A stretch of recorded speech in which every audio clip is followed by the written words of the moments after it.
ওনার গায়ে হাত দিতে পারে? হ্যাঁ পারে। আজকে যারা এই একজন সমাজ সেবক যিনি দীর্ঘদিন ইউনিয়নের দায়িত্ব পালন করেছেন, তা আবার আঙ্গ মন্ত্রী সাহেবের ইউনিয়নেরই, ওই মন্ত্রী সাহেবের উপস্থিতিতে রাস্তায় পায়া তার গায়ে হাত দেওয়া হয়েছে। যদি হই বলতাম কই যাইতেন? প্যান্ট শার্ট নিয়ে তো ঢাকা যাইতে পারবেন না। আর আপনার বাচ্চারা তো পালাই গেছে মেলা দূরে, বাঁচাইতে আইতে পারবো না। ওই বাচ্চারা বাঁচাইতে আইতে পারবো না। শুধুমাত্র সম্প্রীতি রক্ষার স্বার্থে যে দায়িত্ব থাকে তার অনেক ধৈর্য সহ্য থাকতে হয়। এই দল আমার দায়িত্বে, এই কারণে আজকে পর্যন্ত ধৈর্য সহ্য করে আমার নেতা কর্মীদেরকে আমি আশ্বস্ত করেছি, বিচার হবে, বিচার হবে।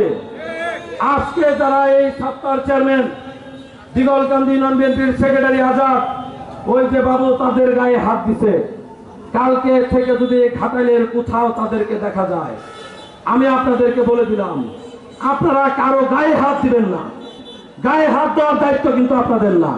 তাদেরকে ধরে সেনাবাহিনীর হাতে তুলে দিবেন, বলে দিন, কোনো ক্ষমা না। কিন্তু কেউ কারো গায়ে হাত দিবেন না। আমি এটা পছন্দ করি না, কারণ এগুলো অনেক দূর পার করে এসেছি, ঢাকা শহরে বহু কিছু করছি। আর ওই নেতাদেরও বলে দিতে চাই, ঢাকা শহরে ওই দালালদের বাড়ি ঘর কিন্তু থাকবো না। এতদিন অনেক সহ্য করছি, কাজেই সত্তার ভাই বসেন। আমি আর আমার বক্তব্য দীর্ঘায়িত করবো না, আসলে অনেক কিছু বলার ছিল, মন টন ভালো না। আমি আপনাদের কাছে অনুরোধ করে বলে দিতে চাই, সকল ইউনিয়নের লোকজন এখানে আছে। এই যে কালকে আমি আমাদের এই যে সার্বজনীন হরি মন্দির পরিদর্শনে গেছিলাম, আমাদের হিন্দু বৌদ্ধ খ্রিস্টান ঐক্য পরিষদের সভাপতি, আমাদের শ্রদ্ধেয় শিক্ষক অধীর চন্দ্র সাহা, সাধারণ সম্পাদক অমূল্য, নেতৃবৃন্দ সেখানে ছিলেন। তারা স্বীকার করেছেন যে এই বাংলাদেশ প্রতিষ্ঠার পর থেকে এইবার আমরা কোনো প্রকার কোথাও কোনো হামলা মামলার শিকার হইনি। আমি ব্যক্তিগতভাবে 6 তারিখ থেকে বলে আসছি, প্রতিদিন রাতে আমার ছেলেদের, বিশেষ করে আমাদের যে বৈষম্য বিরোধী ছাত্র আন্দোলনের আমাদের যে সন্তানেরা, আমি তাদেরকে দেখতেছি না, তারা বাড়ি বাড়ি পাহারা দিয়েছে, মন্দির পাহারা দিয়েছে। মুসলমান মানুষ যারা নামাজ পড়ে দিয়ে টুপি মাথায় দিয়ে মন্দির পাহারা দিয়েছে, এটা বাংলাদেশ অতীতে কোনোদিন দেখেছেন আপনারা? আমি আপনাদের কাছে অনুরোধ করব, দেখেন, হইতে পারে কোনো হিন্দু মানুষ আওয়ামী লীগ করতো, অনেক অত্যাচার করছে, তো সে তো এই সমাজে চলতে পারবে না। ওইটা তো হিন্দু মুসলমান কিছু না, কিন্তু কোন সংখ্যালঘু বলতে কিছু এই বাংলাদেশে নাই। আমাদের নেতা তারেক রহমান বলেছেন, হিন্দু মুসলমান বৌদ্ধ খ্রিস্টান আমরা সকলে ঐক্যবদ্ধভাবে একটা সুন্দর বাংলাদেশ নির্মাণ করতে চাই। আমাদের নেতা বলেছেন, বিজয়ীর হাতে যদি পরাজিতরা নিরাপদ থাকে, সেটাই হচ্ছে রাজনীতির সৌন্দর্য। আমরা পরাজিতদেরকে, তাদের যে জানি, তাদের যে দুঃখ, সেটাকে ভুলে গিয়ে তাদেরকে বলবো আমরা আপনাদেরকে নিরাপত্তা দিব। কাজে আমাদের এই ঘাটাইলে কোথাও কোনো হিন্দু ধর্মাবলম্বী কারো মন্দির, কারো বাড়ি, কোথাও যেন কোনো অপ্রীতিকর ঘটনা ঘটে না ঘটে, আপনারা সেদিকে বিস্তারিত খেয়াল রাখবেন। আর আমি আমার বক্তব্য দীর্ঘায়িত করবো না, আজকে আসলে অনেক কিছু বলার ছিল। আমি বলার অবস্থা আমার ভালো না, আপনারা বিরক্ত হয়ে গেছেন নাকি? হ্যাঁ, আগামী দিনে এই যে দুঃশাসন বাংলাদেশে হয়েছে, আমাদের এই যে ধর্মপ্রাণ মানুষগুলো যাদেরকে এই বাংলাদেশে জুডিশিয়াল কু করে হত্যা করা হয়েছে, দেলোয়ার হোসেন সাঈদীর মতো একজন বিশ্ব বরেণ্য ইসলামী চিন্তাবিদ কারাগারে মৃত্যু হয়েছে।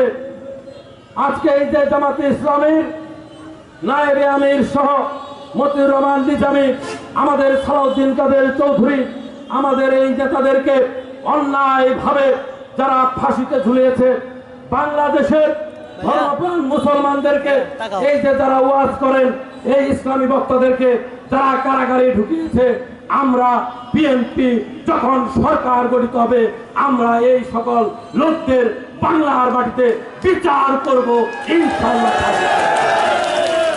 এখন আমাদের সামনে আমাদের দায়িত্ব হলো দায়িত্বশীলতার সাথে এই আওয়ামী চক্র, এই আওয়ামী আবার কিন্তু পেছন থেকে ষড়যন্ত্র করছে। এই ষড়যন্ত্র প্রতিহত করার জন্য ঘাটাইল সহ প্রত্যেকটি ইউনিয়নের রাজপথে সক্রিয় থাকবেন, প্রতিদিন একাত্র থাকবেন এবং এই সকল সন্ত্রাসী, আমি আপনাদেরকে বিএনপির কেন্দ্র থেকে একটা ঘোষণা দেওয়া আছে, প্রেস রিলিজ দেওয়া আছে, অন্য কোন দলের কোন নেতাকর্মী বিএনপিতে যোগদান করানো যাবে না, কেন্দ্র থেকে বলা আছে।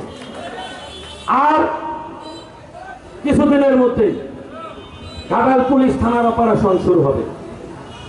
এখন আমাদের দেশপ্রেমিক সেনাবাহিনী আছে, ইউনূস সাহেব আছে। আমি আপনাদের কাছে বলে দিলাম আজকে, আপনারা নিজস্ব এলাকায় যারা আপনাদের উপর হামলা করেছে, নির্যাতন করেছে, যারা চাঁদাবাজি করেছে, আপনাদের দোকান দখল করেছে, আপনাদের গরু নিয়ে গেছে, আপনাদের ফার্ম নিয়ে গেছে, আপনাদের জমি দখল করেছে, ওই সব ব্যক্তিদের বিরুদ্ধে মামলা করুন। আপনারা কেউ আইন হাতে তুলে নেবেন না। আপনারা প্রত্যেকটা ইউনিয়ন বিএনপির নেতৃবৃন্দের সাথে পরামর্শ করে তাদের বিরুদ্ধে মামলা রেডি করেন। থানা শুরু হলে ঘাটাইল সহ এবং এই লোকদেরকে যারা প্রশ্রয় দিবে তাদেরকেও মামলার আসামি করবেন। বাকিটা আমরা প্রশাসনের সাথে কথা বলবো, মনে থাকবে। আপনারা কথা দেন আমাকে। আমাদের নেতা তারেক রহমান যে নির্দেশনা দিয়েছেন, বাংলাদেশে কোনো হানাহানি হবে না, বাংলাদেশে কোনো চাঁদাবাজি হবে না, বাংলাদেশের মানুষের উপর কোনো নির্যাতন হবে না, এই কথা আমার নেতার কথা আমি পৌঁছে দিলাম। আমার নেতা আমাকে নির্দেশ দিয়েছেন ঘাটাইলে অবস্থান করার জন্য, আমি আছি। আমার নেতার কথা আপনারা অক্ষর অক্ষরে পালন করবেন, কথা দেন, দুই হাত তুলে কথা ইনশাআল্লাহ। ধন্যবাদ। আমি শুধু পরিশেষে বলতে চাই, এই 15 বছরের অত্যাচার নির্যাতনকে ভুলে গিয়ে আগামী দিনে বাংলাদেশে এই সরকারের নেতৃত্বে একটি নিরপেক্ষ নির্বাচন হবে। সেই নির্বাচনে ধানের শীষ প্রতীক নিয়ে আমি আপনাদের সাথে ইনশাআল্লাহ, আমার দল যদি আমাকে অনুমতি দেয়, আমি আপনাদের সাথে থাকবো।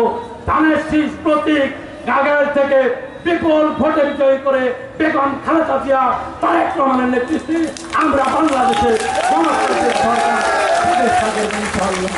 সবাইকে ধন্যবাদ জানিয়ে আমাদের দলের যে প্রতীক সুলতান, সেই প্রতীকের একটা স্লোগান দিবে আমার বক্তব্য শেষে। সকলেই একসাথে স্লোগান ধরবেন। ভালো থাকবেন। বাংলাদেশ জিন্দাবাদ। শহীদ রাষ্ট্রপতি জিয়াউর রহমান মরহুম, দেশনেত্রী বেগম খালেদা জিয়া জিন্দাবাদ। আগামী রাষ্ট্রনায়ক তারেক রহমান জিন্দাবাদ। বাংলাদেশ জিন্দাবাদ। আপনারা সকলে অত্যন্ত শান্তিপূর্ণভাবে আপনাদের যার যার জায়গায় চলে যাবেন। সুলতান ধানের শীষের স্লোগান ধরো।